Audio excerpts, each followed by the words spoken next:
Welcome everyone to this month's Astrocolorscope. My name's Elizabeth Harper. My website is sealedwithlove.com. So before we get started, do remember to subscribe to my love letter. Grab your free color kit at bit.ly/color kit. Find out what your true colors are.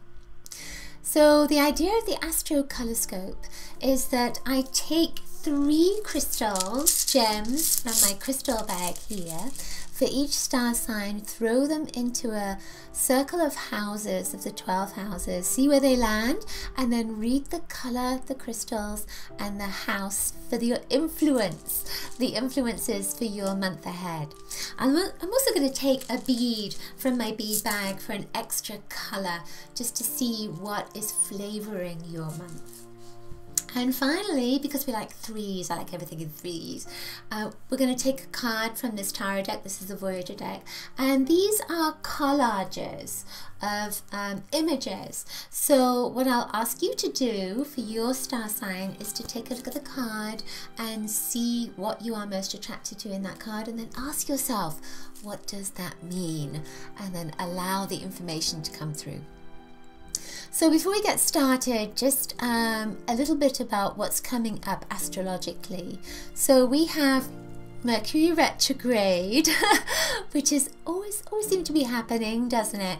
But that Mercury retrograde, when it comes in, and especially right now because we're going through Aquarius, certainly for part of February, the Mercury retrograde just helps you to go inside of yourself. It doesn't always have to be like super bad. But you might find with this particular retrograde motion, because Venus is also in Aquarius, and there's Mercury, and there's 2 new moons that are Aquarius as well. One of them was in January, the other one's coming up in February, which is a big deal. That this is a really transformative time, and it's almost like, and there's another transit, which is Uranus, Pluto, and that's of course continuing through our lives at the moment. It's going to culminate in March, and that energy, it's almost like we're needing to let go of anything that has held us back and really come into this place of freedom. And I feel that relationships are going to be big, letting go of old relationships coming back into our lives, and maybe they're going to be mirrors for us to see what has to shift before we can get to that place of success. We're also in Jupiter retrograde as well until April, and this has been going on since December, so you may find that financially things have been a little bit stuck, or something's been stuck around your work, or ways of bringing abundance into your life. So if that abundance is about friendships, then it's going to shift. It just might take a little bit of time, and maybe until April as well, not to like put that into your mind to create it in your life, but just have it at the back of your mind that it is going to shift for you. It can shift right now, but it may take until April for that to happen. All right, so let's get started with our crystals. Okay, so Libra, so this is interesting. You have nephrite that went into your first house. Nephrite is green jade, and it's kind of green with black pieces on, or really dark green pieces on it. And nephrite is a stone of fidelity.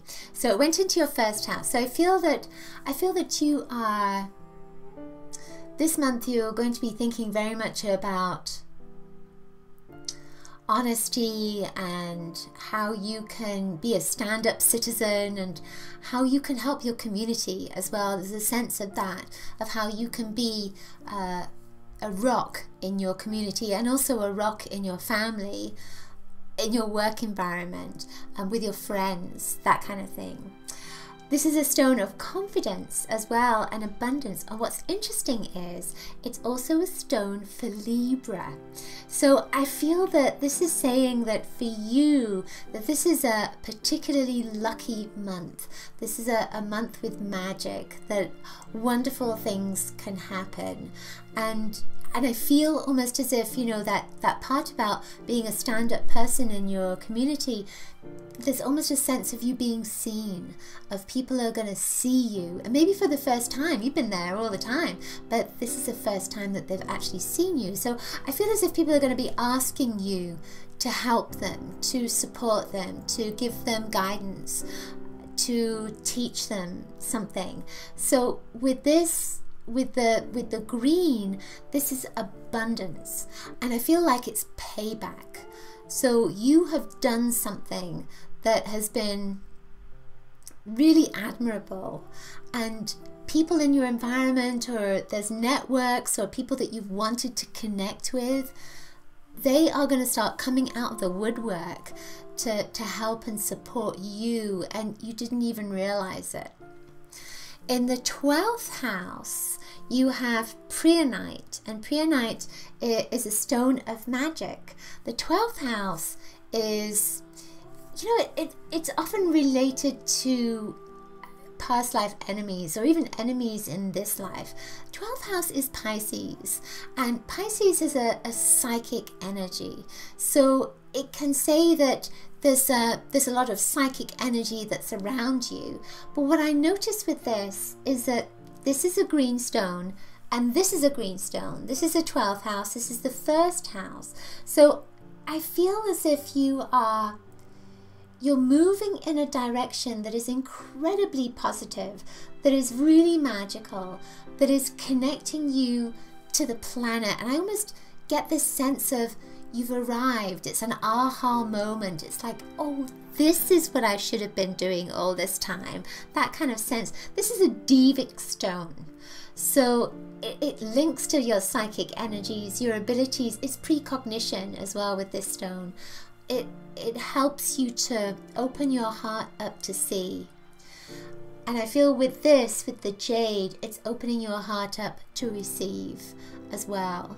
So you are going through some kind of great period of green, and this green is often a new identity energy too. But with this 12 and first, you're getting some great karma that's coming back. 12 is usually, you know, quite often negative, but I feel that this is really positive. You're getting some good stuff back. And it could be that, you know, you're going to win something. It could be that there's some luck that's coming in. And what's also interesting is you get the moonstone, and the moonstone went into your 8th house. The 8th house is, it's a house of legacies, it's a house of death and rebirth.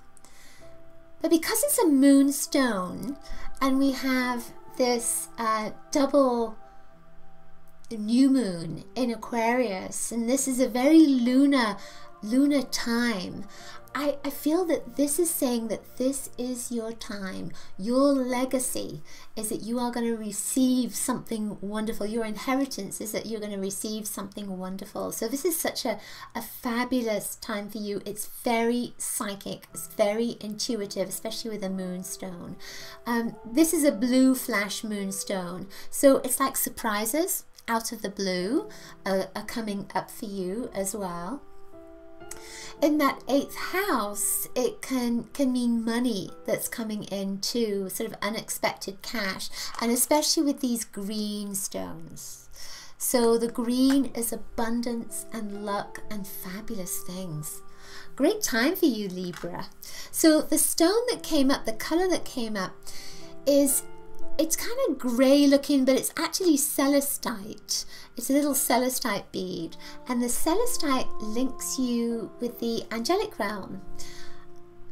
But because it's blue and kind of grey blue, there is a sense of looking into the sky, and even though everybody may be seeing a grey day, you're going to be seeing something much more positive. So I feel that this time of your life now is when you're going to be not at your most positive, but you're much more positive than you have been in the past. There's that sense of it. And I feel like you're going to have a sense of purpose as well. So the card that is for you, let's see what wants to come up. So you get the Hanged Man, which is kind of interesting. So take a look at that card and see what you're most attracted to. And then ask yourself, what does that mean? What does that mean? So when I look at this card, I see the red and the purple that are kind of, yeah, it almost looks like there's a wing. There's red that's there, and then I see purple beneath it. But there's a sense of something being upside down, and it's waiting to turn the right way up, which is the Hangman. So it's looking at things from a different perspective with that. That if you've, I feel almost as if you've been given something that is a blessing, then give back. If you've given, then expect to be given back to. It's that kind of thing. There's a sense of balance that's in there, but it's seeing it from a different perspective. Somebody gives you a compliment, give somebody a compliment back. There is a sense of that karma is coming into it's coming into power for you this month, if that is the right way of saying it. So just remember to give what you get, but not if it's negative. Turn it around and create a positive from it. Okay, that's it for this month's Astrocolorscope. Hope you've enjoyed it. Do remember to grab my free colour kit at bit.ly/colour kit. And also check out the jewellery in my store. These are some new pieces I'll be putting into my store, store.sealwithlove.com. I look forward to seeing you next month. And of course, do leave me a comment below and let me know if the Astrocolorscope resonated with you, and please share it with your friends. Thank you so much. Coloricious blessings to you. Bye.